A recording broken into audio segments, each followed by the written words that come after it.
მოგესალმებით, ძვირფასო YouTube და Facebook მაყურებლებო და ანონსებული ეთერი დაიწყო სამწუხაროდ დაგვიანებით, თუმცა საპატიო მიზეზის გამო, იმიტომ რომ მე არ ვიმყოფები თბილისში და ტექნიკურად იყო რაღაცა შეფერხებები ეთერის, ასე ვთქვათ, სტრიმის დაწყების დროს.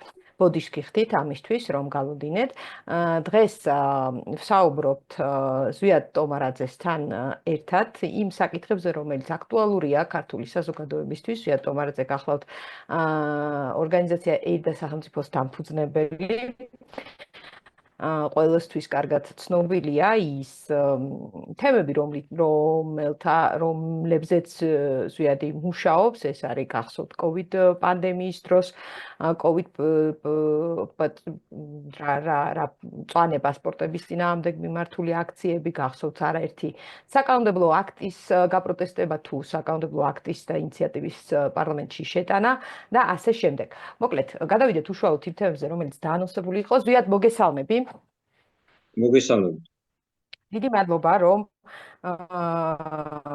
მითმობ დროს და ასე ვთქვათ, ხარ ჩემი სტუმარი. პირიქით მადლობა.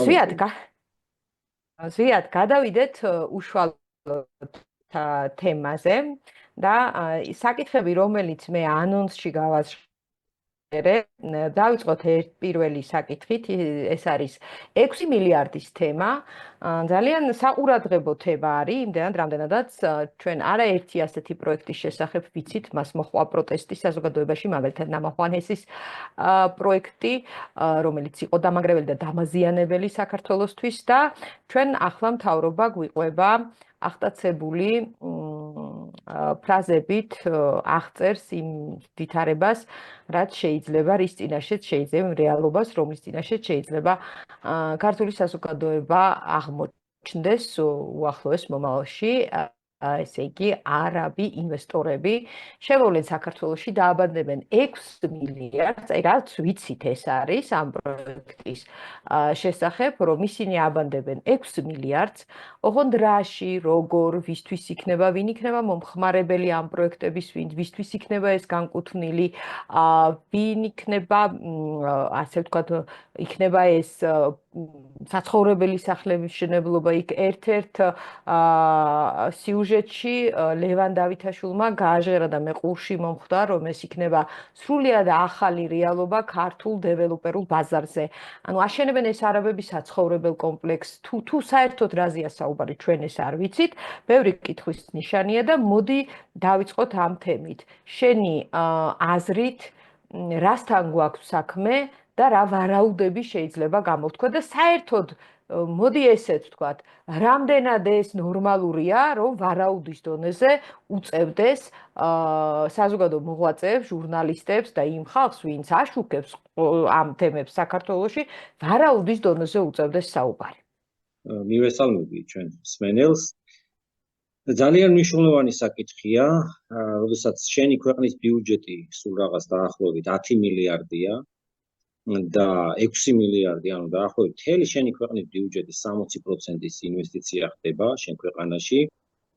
აქ ამ შემთხვევაში ყველაფერი ნათელი უნდა იყოს და არანაირი კითხვის ნიშნები არ უნდა რჩებოდეს და სამკითხავ არ უნდა იყოს თუ რასთან გვაქვს საქმე, იმიტომ რომ ეს არ არის უმნიშვნელო თანხა საქართველოსნაირი პატარა ქვეყნისთვის და განსაკუთრებით იმ პირობებში კიდევ, როდესაც ჩვენ გვაქვს დემოგრაფიული კრიზისი და ამ დემოგრაფიული კრიზისის ფონზე ჩვენ ხედავთ, რომ ყოველწლიურად ხდება ქვეყნიდან გადინება და საქართველოს არაფერს არ აწარმოებს, არ არის მწარმოებელი სახელმწიფო და უხეშად რო ვთქვათ, არ მიწყენენ ჩვენი ძვირფასი ემიგრანტები, ან ის ხალხი, ვინც აქედან ლუკმაპურის საშუალებლად მიდის, ანუ საქართველოს აწარმოებს ცოცხალი ძალის ექსპორტს და ეს არის ძალიან სამწუხარო და სავალალო ფაქტი.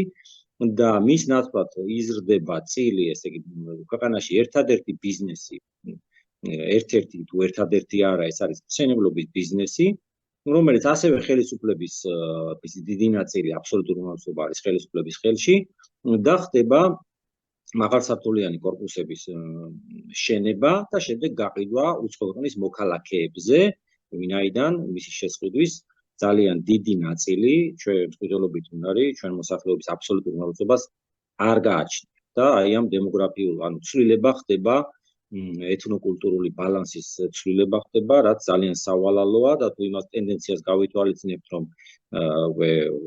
შარშან გადააჭარბა სიკვდილიანობამ დაბადებას, ხდება ასევე გადინება ამას ემატება ყოველწლიურად ჩვენი ქვეყნიდან ჩვენი მოქალაქეების და შემოდინება ხდება უცხოელი მოქალაქეების, ჩვენ შეიძლება აი ცნობილ პროექტს საქართველოს უკართველობოთ რამოდენიმე წელიწადში აი ამ საფრთხის წინაშე დავდგეთ.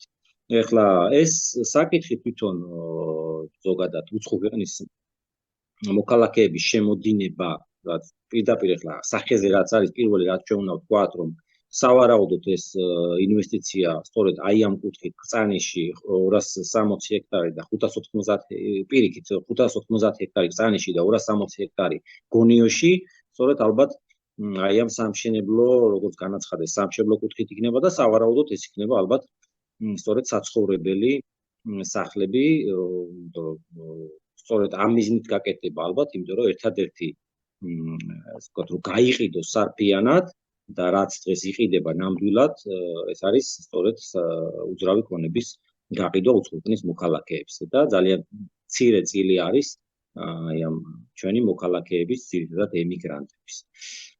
ხა მე პატარა ექსკურსს გავაკეთებ შორეულ უახლოეს წარსულში, ესე იგი ეს იყო 2018 წელი, თქვენ იცით რომ სააკაშვილმა დაგვიტოვა ძალიან სავიზო ლიბერალური პოლიტიკა, დაახლოებით 100-ზე მეტ ქვეყანას წარმომადგენელს, ისეთ ქვეყნებს, რომელთა ჩვენი მოქალაქეების უმრავლესობას შეიძლება გაგონილი ძალა ჰქონდა, ეს იყო სენსკიზი და ნევისის ფედერაცია და ბელიზი და ძალიან ისეთ ქვეყნებს მოქალაქეებს შეელოთ ჩამოსვლა და ერთი წლის განმავლობაში უვიზოთ დარჩენა ჩვენ ქვეყანაში.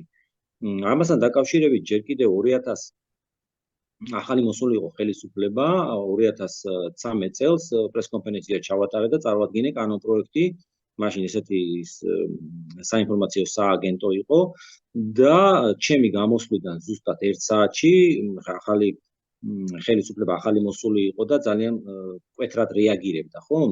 და ქალბატონი ფანჯიკიძე, რომელიც გახდა საგარეო საქმეთა მინისტრი, განაცხადა, რომ ეს საკითხი არის მნიშვნელოვანი და ზუსტად იმ სიტყვებით თქვა, რომ უნდა შეიცვალოს ეს ლიბერალური სავიზო პოლიტიკა და აპირებენ გამკაცრებას და რაღაც კოსმეტიკური ცვლილებები შევიდა, თუმცა შემდეგ ისევ დაუბრუნდნენ აი ამ ძველ პოზიციებს. როდესაც ძალიან ბევრი უცხო ქვეყნის მოქალაქე და მათ შორის განსაკუთრებით ირანიდან მე ინფორმაცია მქონდა ჩემი ფერეიდნელებისგან, რომ აპირებდნენ და სპეციალურად თეირანში, ისპაჰანში გახსნილი იყო ეს სამაკლერო ოფისები, რომლებიც სთავაზობდნენ საქართველოში ბინების და სახლების შესყიდვას და შემდეგ არა მხოლოდ ამას, არამედ მოქალაქეობასაც, იმიტომ რომ 5 წელი იყო, მე დავწერე კანონპროექტი და შემდეგ ეს კანონპროექტი გაიტანა ბატონმა ენძარ კვიციანმა პარლამენტში. თავიდან არ უნდათ ამის მიღება, კატეგორიული წინააღმდეგი იყვნენ, მაშინ პარლამენტის წევრი გახდა ქალბატონი სალომე ზურაბიშვილი, საქართველოს უკვე ყოფილი პრეზიდენტი და ანუ მე ვითხოვდი აი ამ კანონპროექტით არა მხოლოდ იმას, რომ უცხოელებისთვის გაგვემკაცრებინა, არამედ ეთნიკური ქართველებისთვის, საქართველოს ემიგრანტებისთვის, საქართველოს მოქალაქეებისთვის მიგვეცა გამარტივებული წესით საქართველოს მოქალაქეობა. იმიტომ რომ ჩვენ მდგომარეობაში ვყოფ დემოგრაფიულ მდგომარეობაში ვყოფ ერს, ნამდვილად ესაჭიროებოდა მსგავსი მოდელი, რომელიც მოდელიც ჰქონდა არა მხოლოდ ისრაელს, არამედ გერმანიასაც. და აი ამაზე ქალბატონმა სალომემ მაშინ განაცხადა, რომ ეს 21 საუკუნეაო და ერთ კომიტეტში განხილვისას რაღა დროს ეთნიკურობაზეა საუბარიო, ეს თქვა და დატოვა. ნუ შემდეგ როდესაც ეს მე საზოგადოებას ვამცნე ამის შესახებ სოციალური ქსელის მეშვეობით, დიდი რისხვა დაატყდა თავს ამ ქალბატონს და ვინაიდან შემდეგ ის ემზადებოდა პრეზიდენტობისთვის, შემდეგ უკვე ბევრ საკითხში მე გახდა მართმადიანი ქრისტიანი, ხო? ბევრ საკითხში მხარი დამიჭირა სხვათა შორის, ამასაც არ დაუკარგავ, იმიტომ რომ მე არავის არაფერს არ უკარგავ არასდროს, ყველაფერს ვამბობ, რაც დააშავა და ასე ვთქვათ, მე რაც გამოასწორა ამ საკითხში კონკრეტულად. ნუ რა მოხდა ახლა? მოხდა ის ძალიან მოკლედ მოყვები, რომ ეს კანონი მიიღებული იქნა იმ კუთხით, რომ უცხოელებს გაუმკაცრდათ, შეიქმნა საკმაოდ ჯგუფი და აი ამ კომისია, და ამ კომისიაზე 4 საკითხი დამიკმაყოფილეს. ის საკითხი არ დამიკმაყოფილეს, ერთ-ერთი საკითხი, რომელიც არ დამიკმაყოფილეს, ეს იყო, რომ ქართველ ემიგრანტებს ეთნიკურობის გამო არ მიცეს მოქალაქეობა, არამედ მხოლოდ მიცეს ყველას, ვინც აქედან წავიდა, არა ეთნიკურად, არამედ ვინც წავიდა ყველას. ოღონდ უნდათ რა უნდათ, რომ ქართული ენა, ანუ საგამონაკლისო წესზე ქართული ენის და ისტორიის ცოდნა არ ყოფილიყო სავალდებულო. აი ამაზე დამწირდა დაახლოებით 1 წლიანი ბრძოლა, დიდი ბრძოლა და ეს მივახცია იმასაც, რომ სავალდებულო ყოფილიყო ქართული ენის და ისტორიის სავალდებულო ცოდნა აი ადამიანებისთვის, ვინც აქედან წავიდა, ქართველი იქნებოდა თუ არა ქართველი, მაგრამ თუ უნდა დაუშვათ მოქალაქეობის მიღება, უნდა ცოდნოდა საქართველოს ენა და ქართული ენა და საქართველოს ისტორია. ანუ კიდე იყო სხვადასხვა საკითხები, ფიქტიური ქორწინების გამოსარიცხად, აიწია ვადებმა და ანუ რაღაც ჩამოვჭრა ახლა. და როდესაც აი ეს საკითხი მოუჩით და ეს 6 აგვისტოს შევიდა უკვე ძალაში 2018 წელს და დღეს უკვე გამკაცრებული აი ამ ჩვენი თქვათ ძალისხმევის შედეგად აიწია ზღვარმა და უცხოეთის მოქალაქეებს გაუმკაცრდათ საქართველოს მოქალაქეობის მიღება, იყო 5 წელი და გახდა 10 წელი. შემდეგ დღის წესრიგში დადგა უკვე მეორე საკითხი, რომელიც პირდაპირ კავშირშია ამ საკითხთან, ეს იყო ბინადრობის საკითხი, ხო?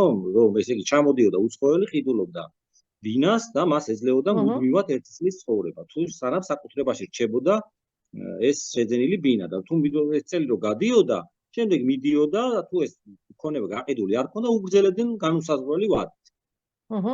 ამაზე ჩვენ ახლა შევაგროვეთ კიდევ 35 ხელმოწერა, მოხდა განხილვა პარლამენტში და ეს კანონპროექტი მხოლოდ 20-მდე დეპუტატმა დაუჭირა მხარი, მეტმა არა, ჩააგდო საქართველოს პარლამენტმა. თუმცა მე მოხდა ის, რომ კორონა ხო, მე გამოთხოვილი მქონდა ინფორმაცია იუსტიციის სახლიდან და იმ პერიოდში იყო ირანიზაცია ხდებოდა ფაქტობრივად 11,000 ბინა ქონდა ნაყიდი ირანის მოქალაქეებს საქართველოში, იყო კატასტროფული ციფრი და რაღაც დონეზე. ეს არის 2000 რომელი წელი? ეს არის 2018 წელს დავიწყეთ ჩვენ ამაზე ბრძოლა და 2020 წლამდე დაახლოებით წელიწად ნახევარი პარლამენტმა ეს დაარღვია ყველანაირი პროცედურალური ნორმები და არ განიხილა და 2020 წლის სექტემბერში მოხდა აი ამ კანონპროექტის განხილვა და შემდეგ კორონავირუსი იყო დაწყებული, ამით გაიმართლეს თავი აი ეს პანდემიის პროცესები და სექტემბერში უკვე რადგან საზღვრები ისედაც ჩაკეტილი იყო, ეს საფრთხე უკვე აღარ იდგა და უკვე ჩააგდეს ამის გამო. უბრალოდ მწვავედ აღარ დგას, აი ჩაკეტილია საზღვრებიო და ჩვენს მას ამსახურებმაო რაღაც გარკვეული ისიც ჩაატარეს. ან კანონით არ შეცვალეს, მაგრამ ძალიან ბევრი ირანელი, რომელიც ჩამოდიოდა შესაძენად, უსაფრთხოების სამსახური ამ ქვეყანაში არ უშვებდა, ან დაუშვათ რაღაც სხვადასხვა ბარიერებს უქმნიდა. მე ვფიქრობ, რასაც უცნობდა. ну აქედან მოკლედ ეს სარგებელიც მივიღეთ, რომ ირანიზაციასაც გადავრჩით. და ახლა 11,000-მა ირანელმა რამდენი შვილი გააჩინა? ძალიან ბევრმა, სხვათა შორის, მე უკვე ესე დადგა საკითხი, გაყიდა და მათმა უმრავლესობამ ძალიან დიდი ნაწილმა გაყიდა და დაბრუნდა ირანში. ეხლა რაც შეეხება არაბიზაციას, რაც ახლა ჩვენ ვხედავთ, ფაქტობრივად ეს არის ნიშნები ამის. 2015 წელს გავმართე პრესკონფერენცია და მაშინ წილკანში, ქანდაში, წეროვანში და მცხეთის რაიონის სხვადასხვა სოფლებში იუსტიციიდან გამოთხოვილი საბუთებით, თავის სახელი და გვარებით, თავის ყველანაირი საკადასტრო კოდებით საზოგადოება ჩავაყენეს საქმის გულში, რომ იგეგმებოდა არაბული სოფლების გაშენების პერსპექტივა. და ეს დღესაც არის სხვათა შორის ეს გაყიდული და ზოგიერთ ადგილას არის სახლებით წამოჭიმული. და ასევე კიდევ ერთი პრობლემა. ზოგიერთ ადგილას მოხდა გაჩერება, ხო, დაკონსერვება ამ პროექტის. შემდეგ მე ასევე საზოგადოებას შევახსენებ კიდევ ახლო კავშირში მყოფ ერთ-ერთ კანონპროექტს, რომელიც ჩვენ შევიტანეთ. ეს იყო ესე იგი კატეგორიის შეცვლის გზით, ანუ კონსტიტუციაში ჩავაწერინეთ, რომ არ შეიძლება სასოფლო სამეურნეო მიწის გაყიდვა, მონახეს ხვრელი აი ამ კანონში და კატეგორიას უცვლიდნენ სასოფლო სამეურნეო დანიშნულების მიწას, ანუ უცხოელი რო ვეღარ ყიდულობდა, ის მოელაპარაკებოდა საქართველოს მოქალაქეს, ეს საქართველოს მოქალაქე ყიდულობდა აი ამ სასოფლო სამეურნეო დანიშნულების მიწას, შემდეგ მიდიოდა იუსტიციის სახლში და კატეგორიას უცვლიდა. არა სასოფლო და შემდეგ გადაყიდა უცხოელს. კი ბატონო. და აი ამის შეცვლად მოთხოვეთ პარლამენტს, თუმცა დაგვაიმედეს მაშინდელ კომიტეტში სოფლის მეურნეობის კომიტეტში, რომ აგრარულ კომიტეტში უფრო სწორედ, რომ კი ბატონო ეს ძალიან მნიშვნელოვანი საკითხია, აღიარეს რომ ეს მართლაც პრობლემაა და ჩვენ შემოვიტანთ აუცილებლად ამაზეო, თუმცა მათ არაფერი ამ კუთხით არ გაუკეთებიათ. და ეხლა რაც შეეხება კონკრეტულად აი ამ საკითხს, რა თქმა უნდა მე დიდი ეჭვი მაქვს, რომ სწორედ აი ამ კუთხით ხდება აი ამ კაპიტალის შემოდინება, რომ შემდეგ უცხო ქვეყნის მოქალაქეებზე ეს არ ვიცი რომ არაბები იქნებიან ყველას რაზეა მოლაპარაკება ჩვენ ხო არ ვიცით. ანუ არანაირი აი ეგ არის ძალიან მნიშვნელოვანი საკითხი, ზუსტად ამაზე მინდა რომ გავამახვილოთ ყურადღება.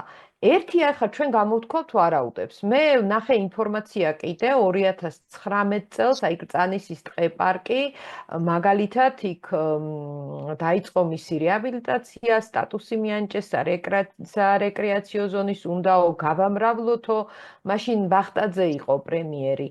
უნდაო გავამრავალფეროვნოთო მწვანე საფარიო და გავამრავლოთო, იმიტომ რომ ძალიან არისო შეთხელებულიო, ეს არისო ერთგვარიო ბუფერიო.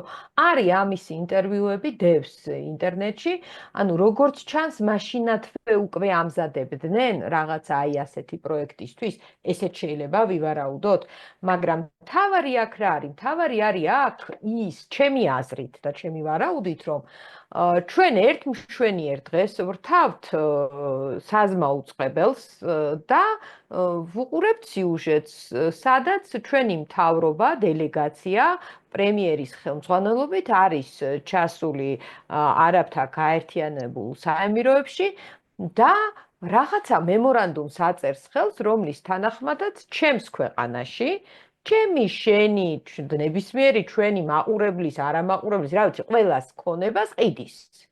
და არ ვიცი, რაზე არიან შეთანხმებულები, არ ვიცი, რას მოუტანს ეს ჩემ ქვეყანას, იმიტომ რომ მე იქიდან არაბი ამავე სიუჟეტში მიყვება, რომ თურმე მე მთლიანი შედა პროდუქტის გაზრდაზე უნდა ვიყო ორიენტირებული და ეს შექმნის სამუშაო ადგილებს და მე აქ თურმე დამასაქმებენ და რაღაცა კარგ რაღაცას მომიტანს, მაგრამ დეტალები არ ვიცი. მოკლედ, ასე აი რაზე მინდა გავამახვილო ყურადღება. ასე უნდა ხდებოდეს ეს ყველაფერი? აი ეს ხო ძალიან მნიშვნელოვანია. რა თქმა უნდა, ესე არ უნდა ხდებოდეს და უფრო მეტიც. ჯერ იმ პირობებში, როდესაც ხელისუფლების მიმართ რაღაც გარკვეული ნდობის თემა მაღლა არის აწეული, იმ შემთხვევაშიც არ უნდა ხდებოდეს და განსაკუთრებით იმ შემთხვევაში, როდესაც ძალიან დაბლა არის დაცემული ჩვენი საზოგადოების თვალში ხელისუფლების ნდობა მიმართ, ხო? აქ უკვე კითხვის ნიშნები არ უნდა იყოს და ჩვენ არ უნდა მკითხაობდეთ თუ რასთან გვაქვს საქმე. ეხლა, როდესაც ჩვენ ქვეყანაში ყოველწლიურად და მე რასაც ვამბობ, ეს არის საქსტატის ოფიციალური მონაცემები, მინუსში გადიხარ და უარყოფითი სალდო ექსპორტ-იმპორტ შორის და ეს არის მზარდი სტატისტიკა ყოველწლიურად და კატასტროფული ციფრი დაიდო ეხლა 2024 წლის, ეს არის 10.3 მილიარდი დოლარი, ანუ უარყოფითი სალდო, ეს არის სრული კატასტროფა, ხო? შენი ესეთი პატარა ქვეყნის. და ჩვენ ამას რითი ვაბალანსებთ? ანუ რატო ვართ ესეთ წუთღეში და რატო ვართ კიდე როგორ ვარსებობთ მე ის მიგვირს, იმიტომ რომ ჩვენ ხო არაფერს არ ვაწარმოებთ. ანუ თავი დავანებოთ იმას რაღაც წარმოებელ სახელმწიფოს კი არა ვართ. ჩვენ ელემენტარულად სოფლის მეურნეობაში ყოველწლიურად 1.5 მილიარდი დოლარის ის პროდუქცია ფული ის თანხა გადის იმ პროდუქციის შესაძენად, რომლის აქ წარმოება თავისუფლად შესაძლებელია.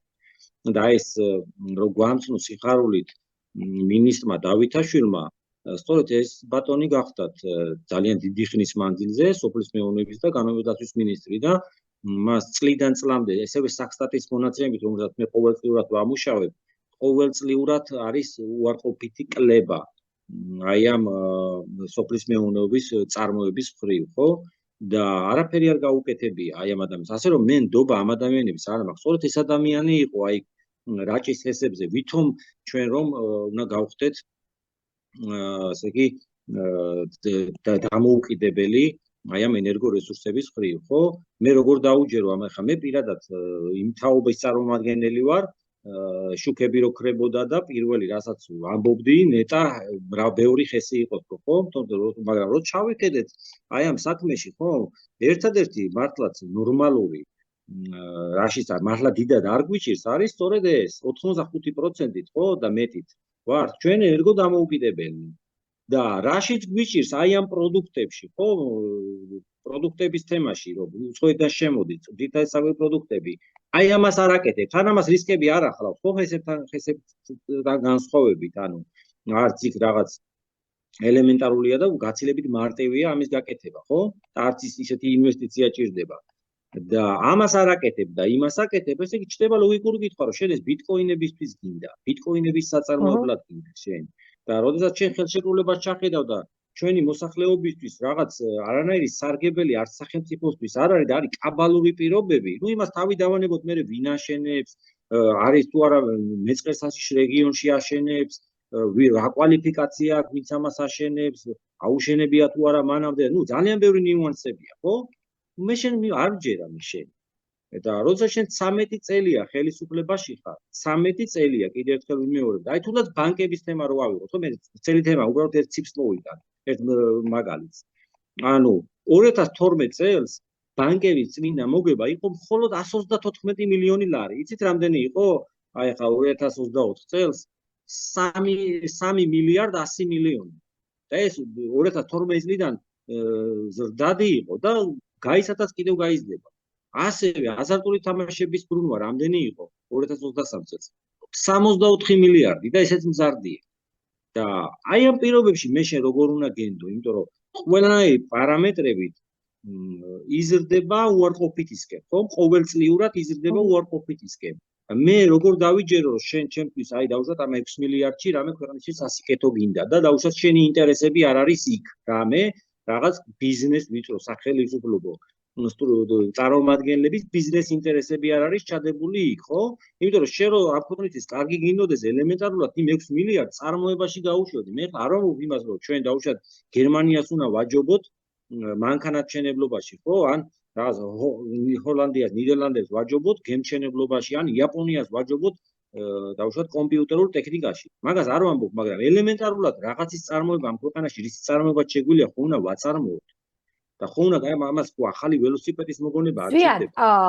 წარმოება ერთია, ხო, გასაგებია ჩვენ ვერ ვაჯობებთ გერმანიას და იაპონიას და ნუ აქეთკენ უნდა იმუშაოს მთავრობა, იმიტომ რომ ქვეყანა რომელიც არ არის ორიენტირებული ინდუსტრიის განვითარებაზე და არაფერს არ აწარმოებს, ხო, და არა აქვს ასე ვთქვათ ახალ ტექნოლოგიებთან შეხება და არის მაგალითად მარტო ტურიზმზე ორიენტირებული, როგორც აი არაბი გვასწავლიდა ახლა რომ ტურიზმსო სამჯერ 4ჯერ მეტი ეფექტი აქვს გამრავლებისო, ხო? ეკონომიკისთვისო, ამას გვარწმუნებდა, ხო? ესეთი ქვეყანა ვერ განვითარდება, ამას ლაპარაკი არ უნდა. განვითარებული ქვეყნები დასავლეთში იმიტომ არიან განვითარებულები, რომ ცოდნის და ტექნოლოგიების და სიახლის, ასე ვთქვათ, თავის დროზე იყო ეს ინდუსტრიული რევოლუციები, რომელიც იქ ჩაისახა, იქ ხდებოდა შემდეგ განვითარება, მერე უკვე ტექნოლოგიების განვითარება და მეცნიერების განვითარება. თუ ეს არ ხდება ქვეყანაში, ის ქვეყანა ვერ ვითარდება. ეს ერთი. მეორე, მე რა მინდა კიდევ, რას მინდა რომ მივაქციოთ ყურადღება და გავუსვათ ხაზი აუცილებლად, იმიტომ რომ როდესაც გვეუბნებიან რომ სამუშაო ადგილები შეიქმნებაო, აი აქ ძალიან კარგი მაგალითი არის აღმოსავლეთ ევროპის ქვეყნები, როდესაც საბჭოთა კავშირი დაიშალა, როგორ მოხდა იქ ობიექტების პრივატიზება და დასავლელი ინვესტორების შესვლა. ანუ აღმოსავლეთ ევროპის ქვეყნების ეს იყო პოლონეთი, ჩეხეთი, მთავრობები როგორ იბრძოდნენ თითოეული პუნქტისთვის, როდესაც მათ ჰქონდათ ინვესტორებთან მოლაპარაკება, ამისი უამრავი მასალა არსებობს, მაგალითად, შკოდა როდესაც გაიყიდა, Volkswagen-მა რო იყიდა და როგორ დაობდა ყველა პუნქტზე მთავრობა ედავებოდა Volkswagen-ს ინვესტორს, რომ ვთქვათ, არ მომხდარიყო გადაქცევა მხოლოდ საამქროების შკოდას ქარხნის, შენარჩუნებულიყო საკონსტრუქციო ბიურო, ანუ მომხდარიყო ახალი მოდელების კონსტრუირება. სამუშაო ადგილებს რაც შეეხებოდა, ნუ უნდა იქ კოოტირებული ყოფილიყო მენეჯმენტი, ანუ მენეჯმენტში რაღაცა ნაწილი უნდა ყოფილიყო აუცილებლად, ვთქვათ, ადგილობრივი და არა გერმანელი და არა ვთქვათ ჩამოყვანილი.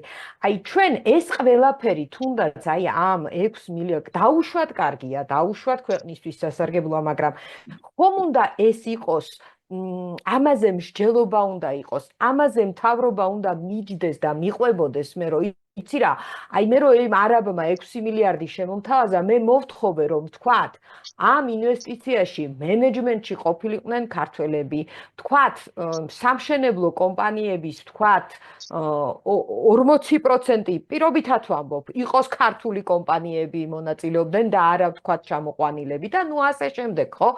დეტალები იმისთვის რომ მართლა ქართულმა ეკონომიკამ მიხეროს, მაგრამ ამას არ აკეთებს ჩვენი მთავრობა. ესეც ხომ საეჭვოა. ძალიან მნიშვნელოვანი საკითხია, უმნიშვნელოვანესი და არ მჯერა და ვიტყვი რატო, ფაქტებით. აი მე ძალიან ახლო ურთიერთობა მაქვს აი ამ გიდებთან და ეხლა დეტალურად არ მოვყვებით, თუ რამხელა პრობლემების წინაშე დადგა ეს ადამიანები. რა კუთხით? იმ კუთხით, რომ უცხო ქვეყნის გიდები არიან ჩამოსული საქართველოში, ეუბნებიან სპეციალურად ამახიჯებენ ზოგი ჩვენს ისტორიას, ზოგი უწოდინდობით, ზოგი მეზობელი ქვეყნის გიდები სპეციალურად. და არაერთხელ დავაყენეთ პარლამენტში ეს საკითხი და არაფერი არ გაითვალისწინეს ამ ადამიანების და გარდა ამისა მძღოლებს, გიდებს ართმევენ სამსახურს და ესეც არ აინტერესებს. ასევე სულ ახლახანს იყო სოციალურ ქსელში ძალიან ბევრი ნახვები ქონდა, შეიძლება თქვენც ნახეთ აი ვინც გისმენს მაყურებელმა. თუ რა ხდება დაუშვათ გუდაურში, ხო? თუ როგორ ინსტრუქტორებს როგორ ყავთ ჩანაცვლებული ჩვენი ქართველი ინსტრუქტორები უცხოელებს, ხო? და ართმევენ მათ სამსახურებს. სულ ახლახანს დადეს პროტესტი გამოუცხადეს ტაქსებმა. თბილისში ტაქსებმა, თუ როგორ ართმევენ უცხო ქვეყნის მოქალაქეები, ყველა დაждენ ესე იგი აი ამ ტაქსებში და აი ის მეშვეობით რა ქვია კაცოს. რო გიჩვენებს ტელეფონით რა ქვია იმ პროგრამას. აპლიკაციით? აპლიკაციის მეშვეობით მარტივად მიყავთ კლიენტურა და ფაქტობრივად ჩაანაცვლეს, ხო, არანაირი რეგულაციაც აი ამ კუთხით და ეს საკითხიც არავის არ ანაყვლებს და სწორედ ამას ვამბობ მე, რომ აი არ მჯერა ხელისუფლება ახლა რომელიც აი ამას რა თქვენ ახსენეთ, რომ აი ამაზე ფიქრობდეს და ზრუნავდეს, აი ამ ორ საკითხს, ამ საკითხს რომ მარტივად ეხლა მე რაზეც ვისაუბრე, ხო მოაგვარებდა აქამდე, აი ეს რომ ფიქრობდეს და შესაბამისად არც მაგ საკითხში არ დაინტერესდება დიდად, იმიტომ რომ მაგერ არის რამოდენიმე წელია გრძელდება ეს საკითხი და მე არაერთ შეხვედრას დავსწრები ვარ აი ამ გიდების თუნდაც რომელმაც დააყენეს უმწვავესი საკითხები და არ აინტერესებს ეს საკითხები დიდად. მიიღეს ეს სულ ახლახანს მიიღეს კანონი და ამ კანონში გათვალისწინებული არ იქნა არც გიდები, არც მძღოლები, არც ტურისტული კომპანიები და არ მოხდა მათი ინტერესების დაცვა. ამ შემთხვევაშიც არ მოხდება და მე დარწმუნებული ვარ და კიდევ ერთი მწარმოებელ იმაზე როდესაც საუბრობდით, აი სირცხვილი, აი ამაზე ვის რა ექნება, რაც არ უნდა ხელისუფლების, ახლა კიდევ ერთხელ ვამბობ, ნებისმიერ თემას ჭყალებში გააправებ. ჩარლი მენსონს აправებდა მისი ადვოკატი და ამბობდა, რომ აი ამას თურმე მძიმე ბავშვობა ქონდა და ჩიკოტილოს აправებდა ამართლებდა ადვოკატის, ხო? ნებისმიერ თემას რაიდანაც გინდა, იქიდან მოაბავ, თუ სულზე ძალს გაიწვიტავ, რასაც გინდა იმას იტყვი, ხო? და რაც არ უნდა ხელისუფლების აპოლოგეტი იყო და აი სომხეთი აწარმოებს 17-ჯერ მეტ თევზს ვიდრე საქართველო. ქვეყანა, რომელსაც არ ზღვა გააჩნია და არც იმდენი მდინარე, რამდენი საქართველოს. რა გვაქვს საუბრო და იორდანიიდან, ირანიდან და თურქეთიდან შემოგვაქვს კიდე და პამიდორი. რაზე მელაპარაკეთ საერთოდ. 13 წელი ქონა ამ ხელისუფლებას, რომ მილიონი რაღაცა შეიძლება და გაიგებს. რატომ ვერ ვაწარმოებთ ჩვენ თევზს? იმიტომ რომ თევზს კი არა, არაფერს არ ვაწარმოებთ ფაქტობრივად, იმიტომ რომ ქართული ოცნების ხელისუფლებას არ აქვს არანაირი სურვილი, რომ ქვეყანა იქცეს ნორმალური სახელმწიფოს. მათი ერთადერთი მათი ასე ვთქვათ მიზანია ისინი დარჩნენ ხელისუფლებაში. ამ ნიშნით არიან პარლამენტში შერჩეული და ამ ნიშნით არიან მინისტრებად დანიშნული. ეს არის რადგან ბიძინა იმანიშვილის სურს რომ იყოს მუდმივად მთელი სიცოცხლის ბოლომდე ერთმანეთს ასაცნობოს კაცო, მე არავის არ ვსურვებ, მაგრამ მისი სურვილი არის ეს, რომ მთელი ცხოვრება იყოს საქართველოს ხელისუფლების სათავეში. და სწორედ ამ ნიშნით აკომპლექტებს პარლამენტსაც, ამ ნიშნით აკომპლექტებს მინისტრთა კაბინეტსაც და ეს არის მათი, ვთქვათ, გეგმა და მათ არ აინტერესებს ამ ქვეყნის, ასე ვთქვათ, წინსვლა და წარმატება. ეს არის ფაქტი, იმიტომ რომ 13 წელიწადში სახელმწიფო უნდა დამგვანებოდა სახელმწიფოს. რაღაც ნიშნები ხომ აი 13 წელი არის მთელი ეპოქა. ეს არ არის პატარა დრო. იმიტომ რომ გერმანიაში ხო უმუშევრობა ახლა მე ის კრიტიკაცია უნდა გამოსცნო ხოლმე შეიძლება ვიღაცამ რაღაცა თქვას რომ არა მაგრამ ფაქტებს გეუბნებით ხოლმე ეკონომიკური კუთხით საუბრობ 33 წელს გერმანიაში უმუშევრობა იყო 60% და 3 წელიწადში აი ეს კაცი რომ მოვიდა ხელისუფლებაში უმუშევრობა იყო 0 და ლიკვანიუ სინგაპური ვნახოთ რა მდგომარეობაში იყო იაპონია ვნახოთ როგორ მოხდა ხო კორეის ეკონომიკური სასწაული ვნახოთ ანუ შესაძლებელია ხო თან ჩვენაირი ქვეყნის ჩვენ მიწას გვაქვს წყალიც გვაქვს სტრატეგიული მდებარეობაც გვაქვს მთაც გვაქვს ზღვაც გვაქვს ყველაფერი გაგვაჩნია და ბუნებრივი რესურსები გვაქვს წიაღისეულიც გვაქვს საერთოდ ყველაფერი გვაქვს ამას ჭირდება ხელისუფლების სათავეში პატრიოტიკაცის ყოლა და ეს პატრიოტიკაცის სათავეში არ გვიზის არ არის მისი ასე ვთქვათ სურვილი რომ ეს ქვეყანა იქცეს ძლიერ სახელმწიფო მისი ერთადერთი სურვილი არის რომ ის დარჩეს ხელისუფლებაში და ამასთან კავშირშია სწორედ ის კანონმდებლობას რაც იქნა მიღებული სწორედ ამიტომ უნდათ რომ ოპოზიციაში იყვნენ ის ადამიანები ვინც წარსულიც არის ჩვენი საზოგადოებისთვის მიუღებელი ეს იმიტომ რომ სწორედ ისეთ ადამიანებს რომელსაც აქვს სანამ კანონმდებლობაზე გადავალთ სანამ კანონმდებლობაზე გადავალთ იცი რა მინდა ვთქვათ როგორ ფიქრობ როგორ უნდა გავაკონტროლოთ ეხლა როგორც მე ვხვდები ის რაზეც მოეწერა ხელი არის მემორანდუმი ანუ კონკრეტულად ყიდვა-გაყიდვის ხელშეკრულება არ არის ჯერ დადებული ანუ როგორ უნდა მოხდეს იმის გაკონტროლება, რომ ფაქტის წინაშე არ დავდგეთ, როგორც ნამახვანის შემთხვევაში, როდესაც აღმოჩნდა, რომ რიონის ხეობა არის გაყიდული და მიწა არის გაყიდული, ანუ ისიც არ ვიცით ხო, რა ბედი ეწია საბოლოო ჯამში ამ მიწას. და აი ეს რომ არ მოხდეს, როგორ უნდა გააკეთოს საზოგადოებამ, როგორ გავაკონტროლოთ? ალბათ ისევ პროტესტის რაღაც ფორმას უნდა მიმართოს თუ როგორ ფიქრობ, როგორ ხედავ ამ სიტუაციას? პროტესტის ფორმას თავისთავად, მაგრამ პროტესტის ფორმები იმდენად შეიზღუდა და პირდაპირ შეგვიძლია დავარქვათ დრაკონული კანონები იქნა მიღებული. აი ამ დღეს იქნა პირველი მოსმენით მიღებული და იცით რა არის, მე დიდი მოლოდინი რომ იქ პარლამენტში ვინმე რამეს შეეწინააღმდეგებოდა და ამაზე წინააღმდეგობას გაწევდა არ მქონია, იმიტომ რომ სწორედ ამ ნიშნით იქნა ეს პარლამენტი შერჩეული, ხო? უსიტყვო მორჩილების ნიშნით. მაგრამ ის მაინც ხომ შეელო ვიღაცას ეთქვა რომ დაუშვათ ეს 60 დღე ბევრია ადმინისტრაციული პატიმრობა და 45 იყოს. ან დაუშვათ 2000 ლარი ჯარიმა ბევრია და 1500 იყოს. ესეც კი არ ყოფილა. ანუ პირდაპირ ნოტარიული რაზია საუბაროთ. რაზია საუბარი თქვა, რომ არადევნებს საუბრობ პარლამენტის ხდომებს.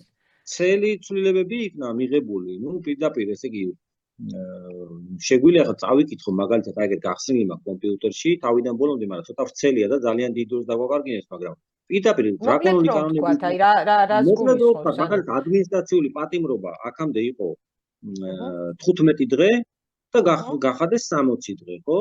აი მაგალითად ბელარუსში არის 25 დღე, რუსეთში არის 30 და აგერ საქართველოში უნდა გახადონ 60 დღე ადმინისტრაციულ დარღვევაზე მაგალითად მაქსიმალური ვადა ხო ასე შეურაცხყოფა დავუშვათ საჯარო მოხელეზე თანამდებობის პირზე პოლიტიკური თანამდებობის პირზე ხო იქნება 1500 ლარიდან დაჯარიმება და 4000 ლარამდე და ასევე ითვალისწინებს ადმინისტრაციულ პატიმრობას 55 დღემდე ვადით და ძალიან ვრცელი ასე ვთქვათ ჩამონათვალია და პირდაპირ შეგვიძლია ვთქვათ, რომ აკრძალულია დაუშვათ საჯარო სივრცეში აქციების ჩატარება, ანუ ეს უნივერსიტეტების წინააღმდეგ იქნა მიღებული. ასევე შეურაცხყოფაზე მოქალაქეების, ხო, 500-დან 1000 ლარამდე გაიზარდა და 15 ლამდე დღემდე ადმინისტრაციული პატიმრობა და ძალიან გაამკაცეს თავიდან ბოლომდე, მანამდე რომ გაამკაცეს ის ცუდი რატომ არის? ნახე, რატომ არის ცუდი ახლა ეს შეურაცხყოფების მიყენება დაკანონდა რაღაცნაირად, ხო? ამ ქვეყანაში არ არის ეს ლამაზი და რატომ არის? მოდი ავხსნათ, რატომ არის ცუდი? კი ბატონო, მანამდე შეგახსენებთ რომ ნიღბების ტარების თემა იყო, იქ იყო ასევე პიტარდების თემა იყო, ხო? ასევე გზის გადაკეტვის თემა იყო. ცუდი რატომ არის? ეხლა საქმე იმაშია, რომ ყველაფერი უნდა იყოს თანაბარზომიერი. თანაბარზომიერი სასჯელი უნდა იყოს. თორე იმას კი არა, რომ საერთოდ ჯარიმა არ უნდა იყოს. როგორ არ უნდა იყოს? ჯარიმა ყველაფერზე უნდა იყოს, მაგრამ მაგრამ ჩვენზე გამოცდილებით ეხლა დედას რო შეაგინებთ, თქვათ, საჯარო მოხელეს, ვინც არ დედის უნდა შეგინებაზე იყოს. არის აქ საუბარი. აქ საუბარი ხო, სხვა რამეზე. არ უნდა იყოს დასჯადი.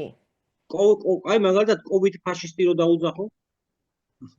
ხო, აი ახლა მივედით მაგ საინტერესო მომენტამდე. ვინ განსაზღვრავს რა არის შეურაცხყოფა და რა არ არის? ჩვენმა საზოგადოებამ რო კარგად და ნათლად გაიგოს. ჩვენ როდესაც ვატარებთ აქციებს, ჩვენ 14 აქცია ჩავატარე და ერთი ფოთოლი არ ჩამოვარდილა, ერთი ექსცესი არ ყოფილა, ერთი შეურაცხყოფა არ ყოფილა, ერთი დაპირისპირება, არაფერი, ხო, ძალიან მშვიდობიანად. მაგრამ მე გაგახსენებთ, რომ ეს რამ გამოიწვია. ანუ ხელისუფლება მაშინ უკან დაიხია და პირდაპირ ვიტყვი არ მომირიდება მე ამ სიტყვებით, რომ 7 დეკემბრიდან, მანამდე არა, 7 დეკემბრიდან ღარიბაშვილი ფაქტობრივად ჩვენ მხარეზე გადმოვიდა, ხო, მისი განცხადებები.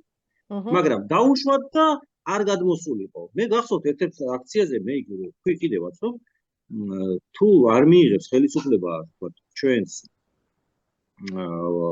ულტიმატუმს და იქნება სავალდებულო ვაქცინაციები და ასე შემდეგ და რაღაც ძალადობრივი მეთოდები, ჩვენს ამ მეთოდებით უპასუხებთ მე კიდე გზის გადაკეთვები და ასე ვთქვათ დავანოს, იმიტომ რომ მარტო პროტესტით ეხლა ჩვენ ერთხელ ვიმეორებ, არ დაგჭირდა, მაგრამ დაუშვათ და ყოფილიყო ის იძულების სავალდებულო ვაქცინაცია, იქ რაღაც კატასტროფული რასაც ჩვენ დაუშვათ კანადაში ვხედავდით, ხო? არ შევეშვით დაუშვათ რასაც სხვა ქვეყნებში სხვადასხვა დღევანდელი არიან ეს პიროვნებები, რომლებიც არ დავასახელებ ეხლა სახელდაგვარებს ითხოვდნენ რომ ჩვენ მაღაზიებში არ შევეშვით. ხო გახსოვთ ეს? ვისაც წვანებარათი არ გვექნებოდა. ხო და აი ესე რომ ყოფილიყო, ჩვენ ხო დავჭირდებოდა მხოლოდ ტრანსპარენტით ხელში ხო არ ვიდგებოდით და ხო არ მიუშვერდით კლავებს რომ აი რაც გინდა ის მქენით, ხო? აქცევით, ხო? ანუ ჩვენ რაღაც სხვა მეთოდები დავჭირდებოდა. გზის გადაკეთვა, რაღაც სხვადასხვა მეთოდები და აი დღეს ის ადამიანები, რომლებიც აი ამ მეთოდებს ხარს უჭერენ, რითაც ფაქტობრივად პროტესტი, ესე იგი, მხოლოდ გიტოვებენ იმ შანსს, რომ ნებისმიერი თემა ეს, აი დაუშვათ არაბიზაციის თემა იქნება, რაღაც ხელისუფლების მავნებლობა იქნება, ან მომავალში ვიღაც ბოროტვიში რაღაც იგივე პანდემიის თემა რო იყოს, ხო? მსგავსი. ეს ხო უნდა გავაპროტესტოთ და ეს კანონი ვიღაცას რომ უხარია ეხლა რომ მხოლოდ აი განაწყენებულ ადამიანებს, რომლებსაც არ უყვართ ნაციონალურ მოძრაობა, ან დაუშვათ NGO სექტორი, ან ვიღაც ის ადამიანები, რომლებიც დღეს პროტესტში დგანან, ამის გამო ხო არ შეიძლება ამის გამართლება და ამის სიხარული როვი რა კაი კანონებს იღებენ, იმიტომ რომ ეს კანონი ყველასთვის იქნება. ჩვენ რო ხვალ დაგვჭირდება ამის გაპროტესტება, ნებისმიერი თემის ხელისუფლების მავნებლების, ან ამ ხელისუფლების, ან დაუშვათ სხვა ხელისუფლების, ეს ხო კანონად დარჩება. ჩვენ ხო ვეღარაფერს ისე ვეღარ გავაპროტესტებთ და თუ გავაპროტესტებთ, ჩვენზე გამოსდიან სწორედ აი ამ კანონებს, რომელიც აქ მიღებული, თორე ვისი ამოვნებს ეხლა დაუშვათ და რომ თქვათ რომ ანარქია უნდა იყოს და წესრიგი არ უნდა იყოს და კანონი არ უნდა კანონობდეს და ვისაც რა უნდა ის უნდა აკეთოს. არა ბატონო, მაგრამ კიდევ ერთხელ ვიმეორებ, თანაბარდომიერი სასჯელი უნდა იყოს და მხოლოდ იმის გამო არ უნდა იქნას კანონი მიღებული, თუ როგორ ჭირდება ხელისუფლებას ის რომ გაიხანგრძლივოს თავისი ძალაუფლება და დაამყაროს დიქტატურა. აი ეს არის ძალიან მარტივია ყველაფერი. ანუ დიქტატურის საფრთხე არსებობს რეალურია. საფრთხე არა, ფაქტობრივად დიქტატურაა. დიქტატურაა ხა ფაქტობრივად, იმიტომ რომ შენ როდესაც არაფერს არ გიტოვებს და ელემენტარულად ეხლა შენ როდესაც მე ერთი ზედმეტი არ მithქვამს, გახსოვთ ალბათ და არც არის ჩემს ბუნებაში, რომ შეურაცხყოფა მივაყენო ან პოლიციელს, ან ვინმეს, მაგრამ იქ სხვადასხვანაირად შეიძლება ამ საკითხის სხვა გამოყენება არაკეთილსინდისიერი პოლიციელის მიერ, ხო? აი ამ კანონებს ეხლა პოლიციის მიმართ იმაზეც არის ახალი ცვლილებები, ხო? კიდევ უფრო დამძიმდა და გამკაცდა პოლიციის მიმართ შეურაცხყოფა, მაგრამ იქ შენ მერე მიდი და არ ყვიე, ხო? იქ შენ შეაგინე პირველმა, იმან შეგაგინა, შენ უპასუხე, ანუ არ უნდა იყოს არათანაბარდომიერი სასჯელი. თორემ მე არ ვამბობ რომ სასჯელი არ უნდა იყოს, სასჯელი რა თქმა უნდა იყოს ყველაფერზე და აი ეს დრაკონზე როდესაც კითხეთ, დრაკონული კანონები ხო ახსენეთ და ეს დრაკონი იყო ათენში თანამდებობის პირი ძველი წელთაღრიცხვის მე-7 საუკუნეში და მისი ყველა კანონი ითვალისწინებდა სიკვდილით დასჯას და როდესაც კითხეს რომ კაცო როგორო აი ქურდობისთვისაც სიკვდილით დასჯაო და იმისაც ხო არა მე მიმაჩნია რომ დაბალი დანაშაულისთვის სიკვდილით დასჯა უნდა იყოსო და აიო თუ ადამიანი მოკლაო იმისისო ვერ მოვიფიქრეო იმაზე უარესი რა უნდა იყოსო და ანუ არ შეიძლება რაღაც გარჩევა უნდა იყოს, თანაბარზომიერი სასჯელი უნდა იყოს და ყველაფერი ისე უნდა იყოს, რომ წესრიგიც იყოს, ოქროს შუალედი უნდა მოინახოს და ესეთი დიქტატორული კანონები არ უნდა მივიღოთ, იმიტომ რომ კიდევ ერთხელ ვამბობ, ჩვენ არ ვიცით ხვალზე რისი გაპროტესტება დაგჭირდება. ეს არ ვრცელდება მხოლოდ ვისაც აუცილებლად შეიძლება არ მოწონს ნაციონალური მოძრაობა, არც მე მომწონს და მის წინააღმდეგ აქციებზე იმიტომ ვიდექი, რომ არ მომწონდა ის, რასაც ისინი აკეთებდნენ. თუ ჩვენ დღევანდელი ხელისუფლება დაემგვანება მათ, მაშინ განსხვავება. ზვიად, როგორ უნდა მოხდეს ამ პროცესის დაბალანსება? როდესაც აქამდე ალბათ ექნებოდა სურვილი ხელისუფლებას გავსი კანონების მიღების, მაგრამ მას აბალანსებდა აი ის გრანტიჭამი არასამთავრობოები, რომელსაც ყვებავდა USAID, ხო? ეხლა ვიცით, რომ USAID არავის აღარაფერს აღარ გადაუხდის. შესაბამისად, თითქოს და ხელისუფლებას გაუჩნდა მეტი თავისუფლება დიქტატურისკენ რომ გადაიხაროს. ხო, რაღაცნაირად კავშირში არის ეს, ხო, დამეთანხმე ალბათ, იმიტომ რომ აქამდე არ მიუღიათ ასეთი კანონები და რატომ ეხლა მაშინ, ხო? მაგრამ რითი უნდა მოხდეს, ხო, დაბალანსება? ჩემი აზრით ეს ცვლილება მე 45 კანონპროექტის ავტორი ვარ და როდესაც ეროვნული და სახელმწიფოებრივი მნიშვნელობის კანონპროექტი შემქონდა, არასამთავრობო სექტორთან შეხმატყილებულად მიპირისპირდებოდა ხელისუფლება.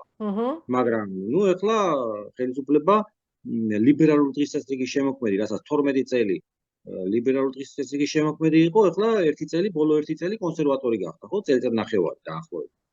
წყალებში კონსერვატორი მოდი ესე. ხო, რა თქმა უნდა, იმიტომ რომ ბევრი კანონმდებლობაში ბევრი არაფერი არ შეუცვლია და დატოვებულია ისევ და არც განათლების სისტემაში. რა თქმა უნდა, და არც იგივე ლიბერალური სიმახინჯია.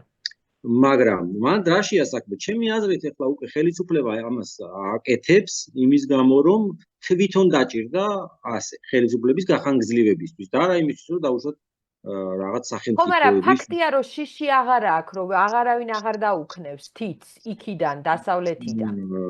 შესაძლოა ესეც არის, თუმცა მე მაინც გონია, რომ ეს მაგიტომ გააკეთა, რომ სწორედ მაშინაც რომ ყოფილიყო და დამდგარიყო, ანუ მათი ხელისუფლებიდან წასვლის დრო და მოეთხოვათ, ჩემი აზრით მაშინაც დაუპირისპირდებოდნენ, იმიტომ რომ ახლა მოდი პირდაპირ ვთქვათ, ქართული ოცნების წარმომადგენლები ფაქტობრივად არაფერს არ წვითავენ, ხო? აქ არის ერთადერთი კაცი პიროვნება ბატონი ბიზინა ივანიშვილი. ანუ როგორც იტყვის ბიზინა ივანიშვილი, ისე იქნება. ეხლა დღეს ვერ უთხრას, აი საკუთარ აბსოლუტურ უმრავლესობას პარლამენტში და მინისტრებმა 1-2 კაცი გამოდგეს, რომელიც იტყვის რომ არა და მე წავედი აი სერგეენკო როგორც წავიდა, ხო? იმიტომ რომ დანარჩენი აბსოლუტური უმრავლესობა იტყვის რომ აი რო უთხრას დღეს ვერ დღევანდელ ვაბრუნებთ ჩვენ ლიბერალურ დღის წესრიგს და კალი კია და კაცი კი არ არის. ეხლა პირიქით თვითო როგორც ადრე ამბობდითო, რომ ბევრი გენდერი არსებობსო, რასაც ვაწვებოდითო, აი თვითო. დარწმუნებული ვარ შეცვლიან, ხო?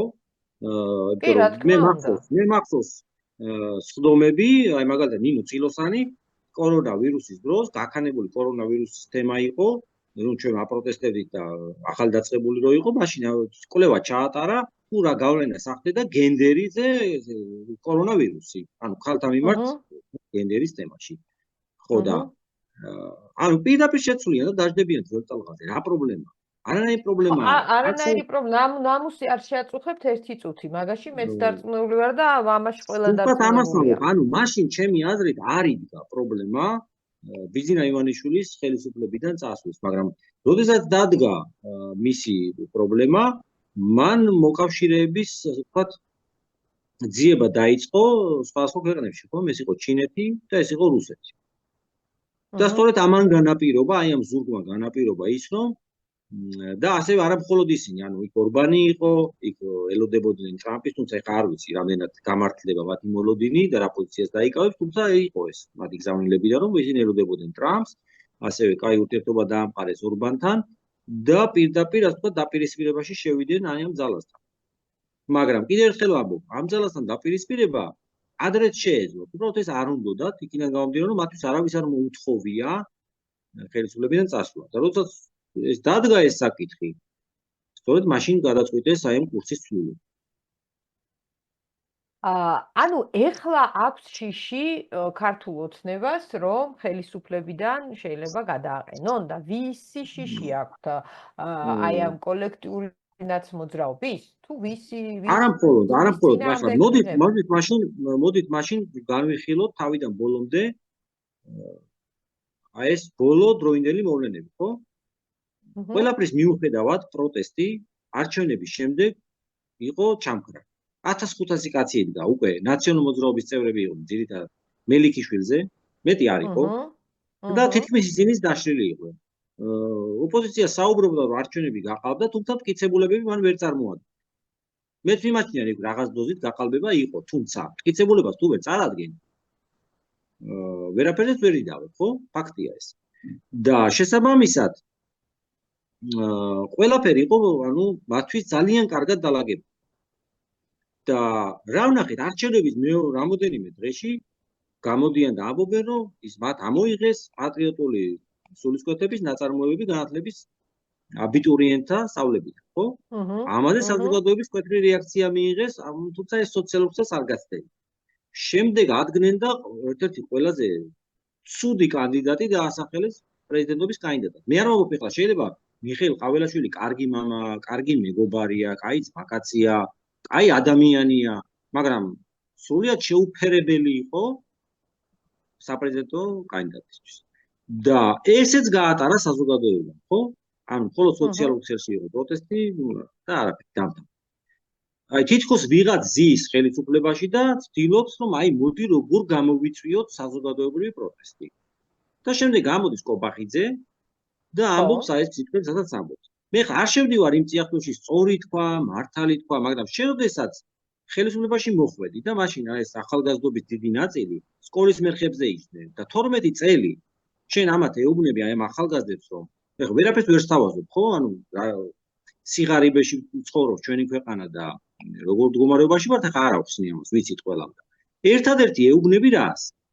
რომ 3-4-ში შესვლას ადარებ აი ამ ევროკავშირში გაწევრიანებას და ასე ზრდი შენ თაობებს.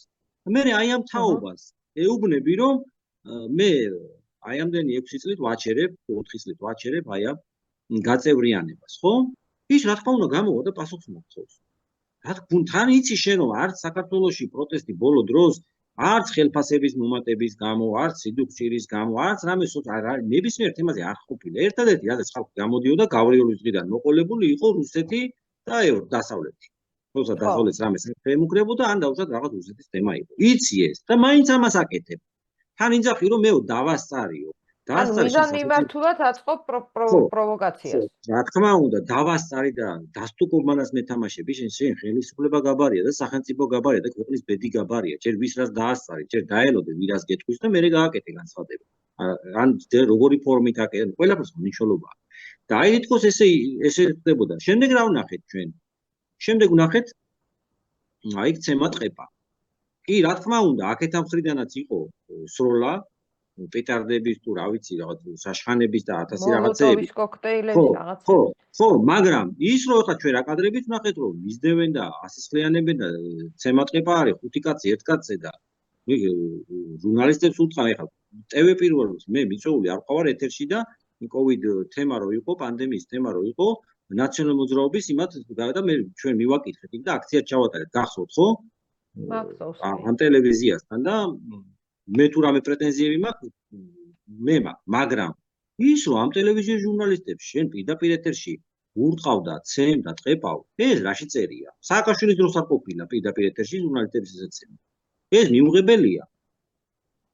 და ჩვენ რა კადრებით ვნახეთ, მე ეს გამოიწვიეს ახალგაზრდების პროტესტი. ანუ იქ ოპოზიცია აღარ იყო. ანუ იქ აქციებზე ძალიან ბევრი ადამიანი იდგა, რომელსაც საერთოდ მიუღებელი იყო, რომლისთვისაც ასე ვთქვათ, არა მხოლოდ პოლიტიკური პარტიები, არამედ ის NGO სექტორი, რომელი NGO სექტორიდან ყოველ ვთქვათ, ძალიან ნეგატიური დამოკიდებულება ჰქონდა ჩვენი საზოგადოების დიდ ნაწილს. ერთიც მიუღებელი იყო და მეორეც, მაგრამ ასევე ის გავიდა იქ და დადგა იმიტომ, რომ მან დაინახა, რომ არასწორი ქმედებები იყო და გადამეტებული ძალა იყო გამოყენებული, არაპროპორციული. აი ეს არის აქ და ვინმეს თუ გონია, რომ აი სიმართლე არ უნდა თქვა იმის გამო, რომ აი დაუშვათ მეორე მხარეს ვიღაცა არ მოგწონს, თუნდაც წარსულის გამო, ეს არ არის სწორი საქციელი, იმიტომ რომ ხვალზე გათამამებული ხელისუფლება არ აქვს მხოლოდ ქართულ ოცნებაზე, არამედ ნებისმიერ თემაში, ნებისმიერ ეპოქაში და ნებისმიერ დროს. ის გათამამებული ხელისუფლების მათრახი მე შენ მოგხვდება ხვალზე, აი ნებისმიერ თემაზე რომ გამოხვალ და დაუშვათ რაღაცას გააპროტესტებ. და ამიტომ სიმართლე ყოველთვის უნდა ითქვას. ეს ემოციები ცივგონებაზე უნდა მიიღო ეს გადაწყვეტილება და ცივგონებით უნდა ანუ ისახოს. რას ამბობ ზვიად, რომ გაამწვავა ხელისუფლება მიზანმიმართულად იმისთვის, რომ შემდეგ გამკაცრებული კანონმდებლობის პირობებში სამაგალითოდ დაესაჯა ეს ხალხი? არა, მაგას არ ვამბობ. მე ვამბობ იმას, რომ ეს ხელისუფლებას როდესაც დაუდგა, ასე ვთქვათ, ხელისუფლების ცვლილების საკითხი, როდესაც მოსთხოვეს მას ხელისუფლების ცვლილების საკითხი, ის უკვე წავიდა გამწვავებაზე. და როდესაც ის უკვე წავიდა ამის გამწვავებაზე, შევიდა ეშკში. და მას ეგონა, რომ ძალიან მარტივად დაუშვათ მოგებული არჩევნების შემდეგ ყველაფერი გაუვიდოთ. და როდესაც ეს ეგონა რომ ყველაფერი გაუვიდო და აღმოჩნდა რომ ახალგაზრდობის დიდი ნაწილი გამოვიდა გარეთ. და როდესაც ახალგაზრდობის დიდი ნაწილი გამოვიდა გარეთ და პროტესტმა მიიღო რაღაც ძალიან მათთვის საშიში სახე, შემდეგ მიიღეს გადაწყვეტილება რომ გამოეყენებინათ ძალა და არა მხოლოდ ძალა, არამედ მათ უკვე მიიღოთ ის კანონები, რომელი კანონებითაც პირდაპირ დაამყარეს ქვეყანაში დიქტატურა. ეს არის და ეს. ზიად, სადამდე შეიძლება მივიდეს ეს პროცესი? აი, ეხლა დღევანდელი მონაცემებით რუსთაველის გამზირზე ისევ აი ამ წუთის მონაცემებით ისევ განახლდა საპროტესტო აქცია. სადამდე შეიძლება მივიდეს ქართული ოცნების ხელისუფლება? ეგ არ ვიცი, თუმცა მე დარწმუნებული ვარ იმაში, რომ ქართული ოცნების ხელისუფლებას ის ოპოზიციის აბსოლუტური უმრავლესობა ხელს აძლევს. მათ ნამდვილად უნდათ, რომ ესეთი ოპოზიცია ყავთ. სწორედ ამით ინარჩუნებს ჩვენი ხელისუფლება სათავეში ყოფნის. იმიტომ რომ კიდევ ერთხელ ვამბობ, ძლიერი ინდივიდები, სუფთა წარსულის, გაუსვლელი ადამიანები, კარგი გამართული იდეოლოგიით, ჩვენ რა გვესმის, აი ძალიან მარტივი კარგი რაღაცას კარგ საკითხს მივადეკით ეხლა, ხო? ანუ შენ რო ხელისუფლება შეცვალო, მასზე უკეთესი იდეოლოგია უნდა გქონდეს, ხო? ანუ შენ უნდა თქვა დაუშვათ, რომ აი ეს ხდება განათლების სისტემაში და მე რო ხელისუფლებაში მოვალ, განათლების სისტემა იქნება ესე. აი ეს ხდება დღეს სოფლის მეურნეობაში, მე რო ხელისუფლებაში მოვალ, სოფლის მეურნეობაში იქნება ასე. და ეკონომიკა აღარ ჩამოგვი, ჯანდაცვა ყველაფერში. და ჩვენ რამე გავიგია, აი ამ ოპოზიციისგან, მათი ყველაზე არ ვამბობ, ხო? უმრავლესობა ვთქვათ ასე. თუ როგორი ტრიმული ოპოზიცია ესე თუ როგორი ქვეყანა ჭირდება, როგორი ქვეყანა უნდათ მათ. მათგან ერთადერთი გზავნილი გვესმის ევროპული მომავალი ევროკავშირში გაწევრიანება. გასაგებია ეს რომ საგარეო პოლიტიკა. საგარეო პოლიტიკას აქვს თავისი ადგილი. ალბათ 10% და საგარეო პოლიტიკაზე როცა მიდგება საუბარი, შეგიძლია თქვა, მაგრამ შენ გასაკეთებელი შენ ქვეყანაში აღარ არ გააკეთებს. არც ევროკავშირი, არც ამერიკა, არც რუსეთი, არც ჩინეთი და არც ირანი და არავინ. შენი გასაკეთებელი შენ უნდა გააკეთო. სხვა ქვეყანა ახლა თუ ინტერესების თანხმედრა იქნება და ვისთან ერთადაც იქნები, აი ამ ინტერესთა თანხმედრის დროს, ის შეიძლება რაღაცაში დაგეხმაროს. მაგრამ შენი გასაკეთებელი შენ უნდა გააკეთო. შენ ქვეყანა, შენ გასაკეთებელს სხვა არ გააკეთებს. ამიტომ შენ უნდა წარმოადგინო ის პროგრამა რა გინდა და როდესაც საქმე მიდგება საგარეო პოლიტიკაზე, კი ბატონო, თქვი იქ რა გინდა. მაგრამ 24 საათი მხოლოდ ერთი და იგივე რო გვესმის და აი ამ ხელისუფლებას გასაკრიტიკებელის მეტი რა აქვს და რამდენი აქცია უნდა ჩატარებულიყო მანამდეც, რამდენ თემაზე, რამდენ საკითხზე, ხო? ანუ თვლას ეხლა რომ დავიწყო, შეიძლება დილამდე ვერ მივჩე. და ერთადერთი საკითხი ესე კი არის ევროკავშირში გაწევრიანება, ეს გვესმის სულ და ამიტომაც არის რომ კიდევ რაღაც ნაწილი ჩვენი საზოგადოების არ უერთდება ამ პროტესტს. ამიტოა ეს. და ეს ოპოზიციის ნაკლია. იმიტომ რომ არ შეიძლება აქცენტი გააკეთო მხოლოდ საგარეო პოლიტიკაზე. საზოგადოებას ბანკები რო აწუხებს და საბაკო კაბალა რო ადებს ჩვენ ქვეყანას, ამაზე არ შეიძლება რომ ასე ვთქვათ, გამოხვიდე და თქვა რომ აი დავუშვათ მე რო ხელისუფლებაში მოვალ, საბანკო პროცენტები შეიცვლება კანონი აი ეროვნული ბანკის და მე შევცვლი აი ამ კანონს და ბანკების პროცენტი დაიწევს. ხო?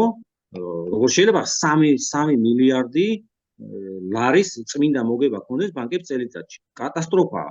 ხო შეიძლება თქვა რომ აი ეს სლოტ კლუბები და ონლაინ ინტერნეტ თამაშები ეს ბრუნვა რომელიც აუბედურებს ჩვენ ქვეყნის მოსახლეობის დიდ ნაწილს ხო 64 მილიარდი ლარის ბრუნვა აუბედურება ხო შეიძლება ამაზე თქვა რომ აი მე რომ მოვალ აი ამას შევცვლი სოფლის მეურნეობაში რომ მილიარდ ნახევარი დოლარი გადის ქვეყნიდან იმის შესაძლებლად ისი წარმოებაც აქ შეგვიძლია აი ამას შევცვლი ჩვენ გავხდებით თვითმფრინავის სახელმწიფო არა და აი როცა არა და მხოლოდ ერთ რაღაცას ამბობ ну როგორ ვთქვა არ მოწონთ ძალიან არ მოწონთ მე ხა საუბრობ ზოგადად ძალიან ზოგადად ხო ხო მაგრამ ეს ოპოზიციაც ზვიად ხომ იმის მიხედვით არჩევს საკითხებს რა არის აქტუალური საზოგადოებისთვის ხო ესენიც ხო ჰაერიდან არიღებენ ხა ხო ყველამ კარგად იცის პოლიტიკოსები როგორ მუშაობენ და როგორ არჩევენ ხა არც ერთს არც ტკივა ის რაზეც ლაპარაკობს სულაც არც ტკივა იმას რომ გამოდის ახლა იქ ხოშტარია იქნება თუ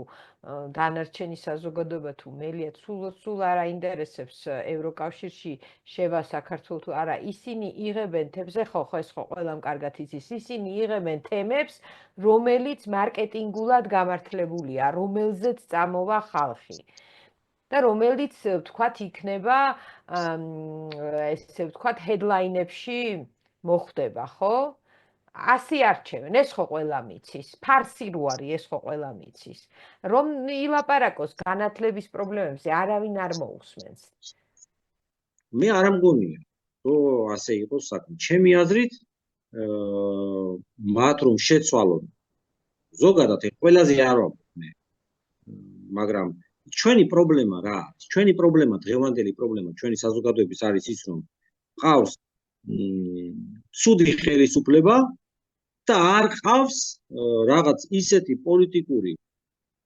პარტია რომელიც მის ინტერესებს გამოხატავს საზოგადოების ინტერესებს გამოხატავს და მართლაც დაადებს იმ პროგრამას რომელ პროგრამითაც ის იქნება რადიკალურად შემცვლელი დღევანდელი სიტუაციის და ქვეყნის კრიზისიდან გამოყვანას.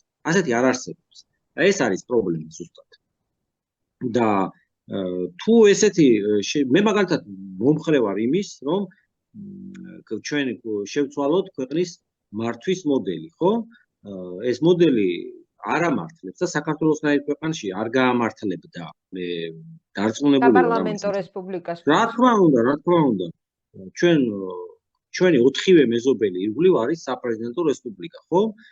და ვინც ისტორია იცის, ხო, რაღაც დონეზე, ყველა დამეთახება ამაში, რომ ყოველთვის ნებისმიერ ქვეყნის ჭაობიდან ამოყვანა, კრიზისიდან გამოყვანა უკავშირდება ძლიერ მმართველს, ხო? კოლექტიურად გამოყვანილი აი ჭაობიდან მე რაღაც მაგალითად ვერ მოვიყვანს, ხო? და ბევრი ამბობს, რომ აი ჩვენ არ გაამართლა, რას ნიშნავს? ამან გაამართლა, რაც დღეს არის და გარდა ამისა, თამადა რომ სუფრაზე არ ამართლებს, 1-2 თამადა ეს ის რომ თამადობის ინსტიტუტი არ ვარ და ან დაუშვათ 1-2 მმართველი კომპანიაში რომ არ ამართლებს, ეს ისე რომ კომპანია კოლექტიურ მმართველობაზე უნდა გადავიდეს. ეს არასწორი მიდგომებია. და მე არ ვამბობ იმას, რომ აი ხვალევე რომ დაუშვათ გადავიდეთ ამაზე და პრეზიდენტი ვინც იქნება აუცილებლად გამოიყვანს ქვეყანას კრიზისიდან, არა. მაგრამ იმ შემთხვევაში შანსი გვაქვს, ამ შემთხვევაში თუ დავრჩებით, გვექნება მუდმივი ქაოსი. და გარდა ამისა, ეს პარლამენტიც აუცილებლად უნდა შემცირდეს. ეხლა ხელოვნურად შემცირდა და დღეს ჩახსნეს ეს მანდატები და 100 დეპუტატი არის პარლამენტში. თუმცა ჩვენ ვიცით, რომ 150 ვირჩევთ და საქართველოს არის ერთ-ერთ პირველ ადგილზე რიცხო შეფარდებით მოსახლეობის რაოდენობასა და პარლამენტის დეპუტატის რიცხოვნებას შორის, ხო? კატასტროფაა, სადღაც 24,000 კაცზე მოდის ერთი დეპუტატი. და ერთ-ერთ პირველ ადგილზე ვართ ევროპაში ამით. და 100 კაცი არის სრულიად საკმარისი ჩვენაირი პატარა ქვეყნისთვის. მაგრამ რა თქმა უნდა, ამას ეს თემაც არ აძლევთ ხელთ ამის შეცვლად, იმიტომ რომ იქ ბევრი მათი ახლობელი ან დაუშვათ საკუთარი ბიზნესის ლობის დაკრეშისთვის თუ როგორც არის ჭყალებში, უნდა შეიყვანონ და ყავდეთ პარლამენტში. ამიტომ მე კიდევ ერთხელ ვამბობ, შესაძლებელია ჩვენ ყველანაირი პოტენციალი გაგვაჩნია, რომ ვიყოთ ძლიერი, წარმატებული და მდიდარი სახელმწიფო. ამისთვის არის ერთადერთი რამ საჭირო, პატრიოტი კაცი ქვეყნის სათავეში და ყველაფერი გამოსწორდება და რაც გასაკეთებელია, ერთ-ერთი პირველი გასაკეთებელი ჩემი აზრით არის ის, რომ ჩვენ უნდა დაუბრუნდეთ საპრეზიდენტო მოდელს. აი იმ შემთხვევაშიც კი, აი დაუშვათ განვიხილოთ ის ფაქტი, რომ დაუშვათ კულუარებში რჩება ბიძინა ივანიშვილი მმართველად, ხო? და არის საპრეზიდენტო მმართველობა. აი თუნდაც დღევანდელი მმართველი კობახიძეც, ხო? უკვე მას ლეგიტიმაცია ექნება. ვთქვით, ის დანიშნული კი არ იქნება, ხა იმასო თავი დავანებო, რომ დღეს ჩვენი ხალხი არავის არ ირჩევს. სახალხო დამცველსაც, აი სახალხო დამცველი ქვია და სახალხო დამცველსაც არ ირჩევს. პრეზიდენტს აღარ ირჩევს, პრემიერს არ ირჩევს, ხო? და აი დაუშვათ პრეზიდენტს როცა აირჩევ, გარდა იმისა, რომ ის ლეგიტიმაცია ექნება და ხალხის მიერ არჩეული იქნება, ის ყველაფერში აღარ დაეთანხმება, აღარ დაემორჩილება არც ივანიშვილს. იმიტომ რომ მას უკვე ექნება, ანუ მას ვეღარ მოხდის, ხო? ანუ პირდაპირ ჩაიწერა თქვენ შეიძლება იცით, მაგრამ მაყურებელმა არ იცოდეს, რომ ქართული ოცნების თავმჯდომარემ ჩაწერა, რომ მას შეუძლია ერთპიროვნულად შეცვალოს ქვეყნის პრემიერ-მინისტრი. ანუ ხვდებით ხომ ეს რასაც ნიშნავს, ანუ და არაერთხელ შეცვალა, ხო?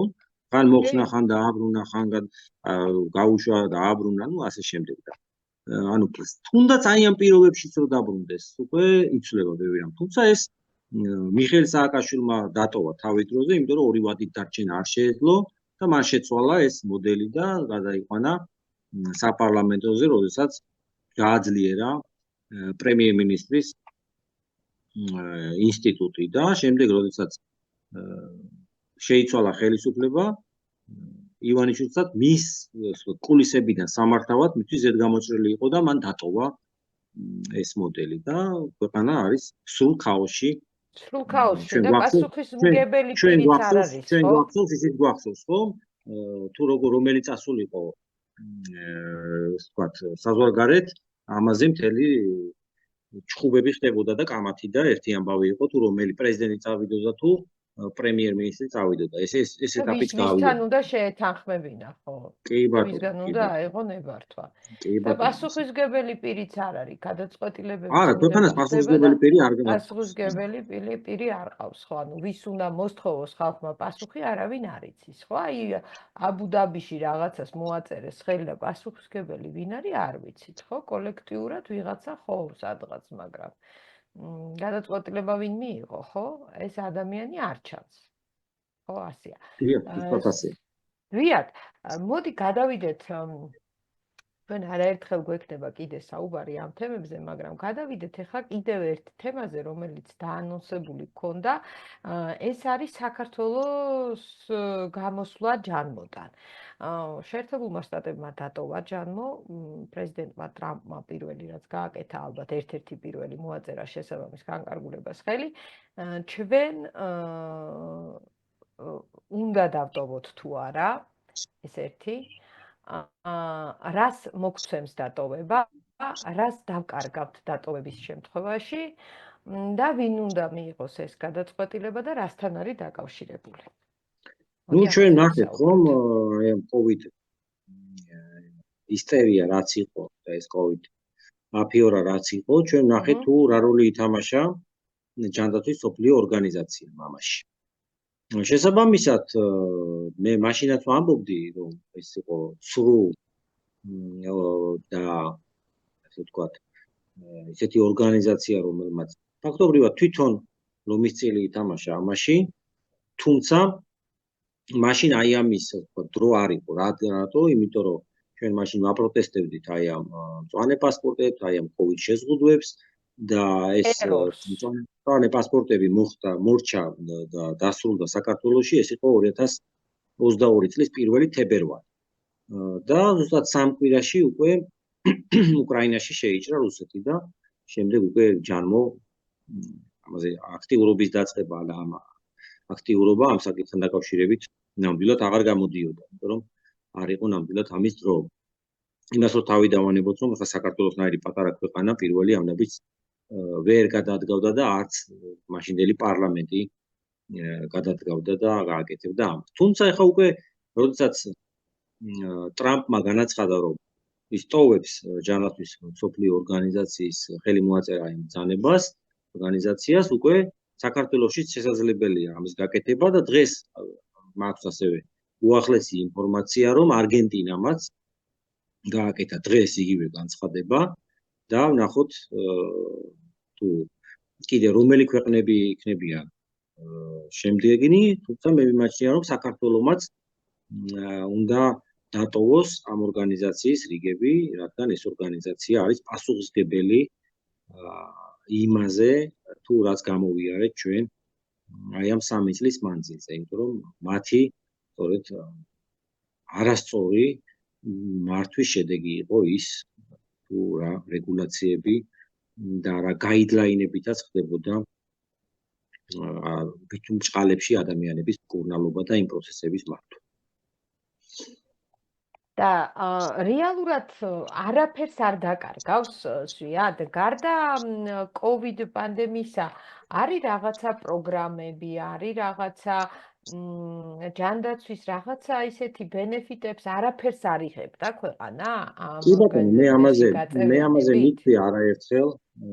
მითქვი არაერთხელ, რომ სწორედ აი იმ პერიოდში ერთ-ერთ გადაცემაში ვთქვი კიდევაც, რომ არის რაღაც ბენეფიტები და მაგალითად აი ბელარუსის მაგალითი რომ მოვიყვანოთ, სწორედ ასე იქცეოდა მაშინდელი ბელარუსის პრეზიდენტი, ხო? ანუ რა გააკეთა, ბენეფიტებს იღებდა ჯანმოსგან და არც ერთი რეგულაცია ჯანმოსგან მაშინ პანდემიის დროს არ მიუღია მას. მაგრამ საქმე იმაშია, რომ ჩვენ ვერ ვენდობით ხელისუფლებას, რომელმაც ერთ-ერთში არანაირი კითხვის ნიშანი არ ჰქონდა აი მაშინდელი არც გაიდლაინების მიმართ, არც რეგულაციების მიმართ და ისეთი აბსურდული ცინიც მიიღეს, რომ გახსოვთ თქვენ გვერდით ოჯახის წევრის დასმა არ შეიძლებოდა მანქანაში, ხო? ამიტომ გარდა ამისა, ხვალზე რა იქნება ჩვენ კიდევ არ ვიცით, იმიტომ რომ ეს ორგანიზაცია თავიდან ბოლომდე უკვე ფინანსდება კერძო სტრუქტურებიდან, კერძო ბიზნესმენებისგან და იმ ადამიანებისგან, რომლებსაც რაღაც საეჭვო განცხადებები აქვს სხვადასხვა დროს გაკეთებული, ხო? ამიტომ შესაბამისად მიმაჩნია, რომ თუნდაც რაღაც ბენეფიტები არსებობდეს, როდესაც სასწორზე დადებ აი ამ ჯანმოში დარჩენის საკითხს და მეორე მხარეს ბენეფიტებს, ჩემი აზრით გადასწავლავს აი ამ მავნებლური ორგანიზაციის რიგებიდან საქართველოს დატოვების საკითხი.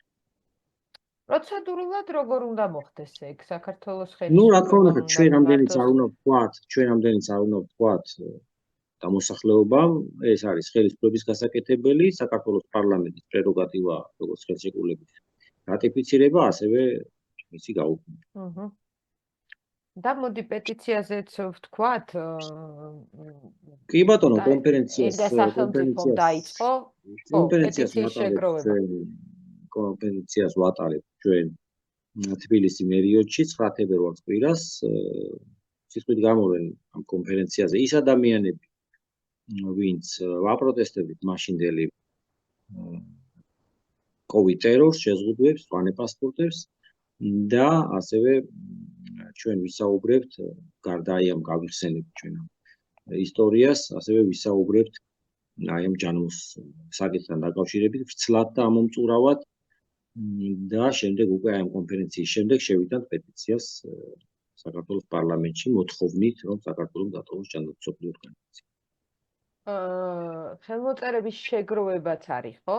დაწყებული და მოდი ესეც ვთქვათ მაყურებელს, ვისაც აქვს სურვილი, რომ ხელი მოაწეროს ან წვლილი შეიტანოს ან როგორ უნდა მოიქცეს და როგორ უნდა და თქვათ დაგეხმაროს, რომ შეავსოს ფურცელი, რომელზეც ხელმოწერები უნდა იყოს, ხო?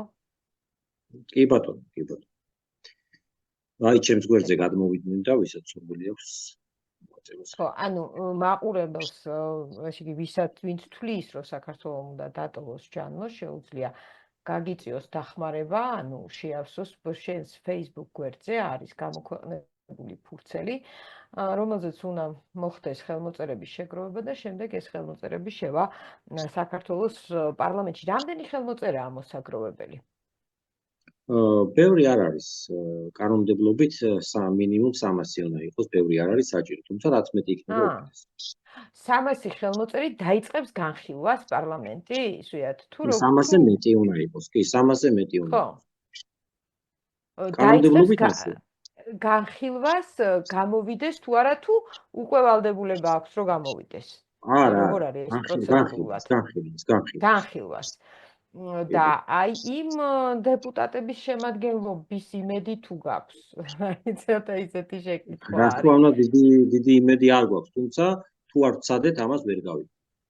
ხო, და თუ ასე ვთქვათ, კიდევ აიცი რა მაინტერესებს, ძალიან მასშტაბური იყო COVID პანდემიის დროს, COVID ტერორის წინააღმდეგ მიმართული აქციები, მეც მონაწილეობდი აქტიურად ამ აქციებში, ალბათ ახსოვს მაყურებელს და თუ იქნება ასეთივე პროტესტი, რომ ჯანმოდატოვოს საქართველო. თუ არის ეს გაცნობიერებული, მე ამის კითხვა მინდა საზოგადოებაში. მე პირადად სავარაუდოდ ჯერჯერობით არანაირ აქციებს ამ კუთხით არ განვიხილავ. ანუ უბრალოდ საომავლოდ წინასწარ ვერაფერს ვერ გეტყვით. ამ ეტაპზე არანაირ აქციებს არ განვიხილავ, ჩემი აზრით, მხოლოდ პეტიციის შეტანა